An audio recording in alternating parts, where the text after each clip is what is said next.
warahmatullahi wabarakatuh. Perkenalkan, nama saya Algifa Ilham Ismail dari Teknik Mesin 2017 Universitas Sultan Ageng Tirtayasa. Jadi video ini dibuat untuk memenuhi salah satu tugas dari praktikum prestasi mesin yang dilakukan secara online pada modul motor bakar. Nah, yang pertama adalah apa itu pengertian motor bakar dan bagaimana prinsip kerja dari motor bakar. Yang pertama, motor bakar adalah mesin kalor atau mesin konversi energi yang mengubah energi kimia bahan bakar menjadi energi mekanik berupa kerja. Pada dasarnya, mesin kalor atau heat engine dikategorikan menjadi dua. Yang pertama, external combustion engine, dan yang kedua, internal combustion engine.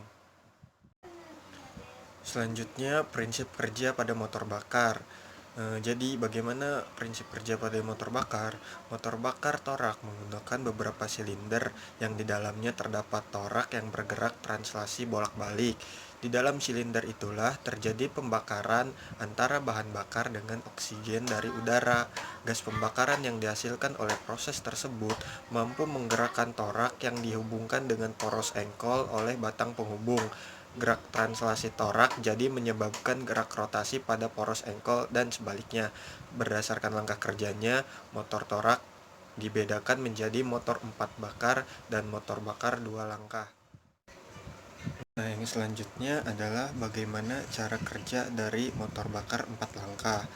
Kan tadi udah disebutin gimana atau motor bakar itu dibedakan menjadi dua berdasarkan langkahnya, yaitu motor bakar 4 langkah dan motor bakar 2 langkah.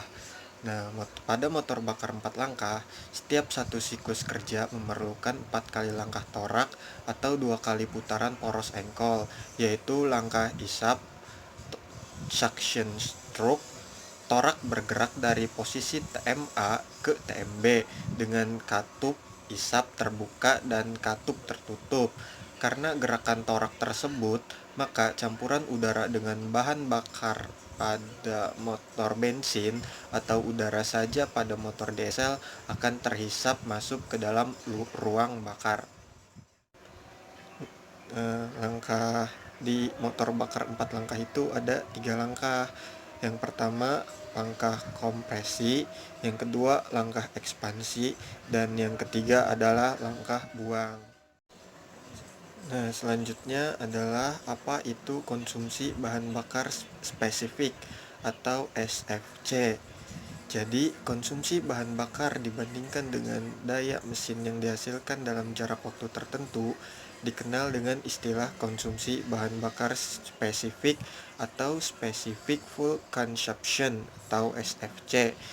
Konsumsi bahan bakar spesifik ini merupakan indikator keefektifan dari suatu motor bakar dalam penggunaan atau konsumsi pemakaian bahan bakar untuk menghasilkan daya motor.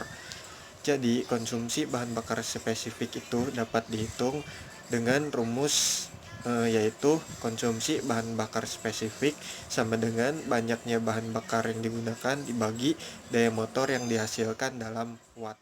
Pemakaian bahan bakar spesifik yang didapatkan di perhitungan yang saya dapatkan itu yaitu sebesar 94,07, yang kedua 74,24 kg per kWh, dan yang ketiga adalah 62,69 kg per kWh. Nah, yang selanjutnya adalah tentang efisiensi thermal atau efisiensi termis. Jadi, efisiensi termis atau efisiensi thermal yang didapatkan sesuai perhitungan yang telah dilakukan adalah yang pertama adalah 106,30%, 102,25%, dan yang ketiga adalah 106,35%.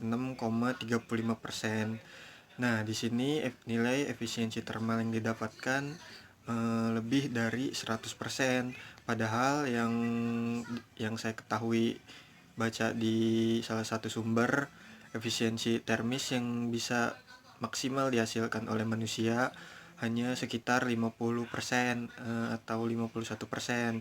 Kenapa di perhitungan ini bisa mendapatkan nilai lebih dari 100%?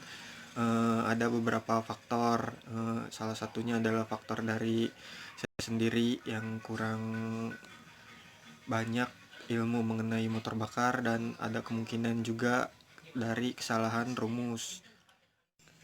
Selanjutnya adalah beberapa istilah yang digunakan dalam motor bakar, dan digunakan juga di otomotif. Beberapa di antara istilah motor bakar itu, yang pertama adalah compression ratio, yaitu jumlah volume ruang bakar dan volume silinder dibagi dengan volume ruang bakar. Yang kedua, top dead center, TDC atau TMA, yaitu posisi paling atas piston ketika bergerak naik. Yang ketiga adalah combustion chamber atau ruang bakar. Yang keempat ada bore, yaitu diameter silinder. Yang kelima ada displacement, yaitu volume total silinder, dan yang lainnya. Kemudian pada video kali ini kurang lebihnya mohon dimaafkan. Wassalamualaikum warahmatullahi wabarakatuh.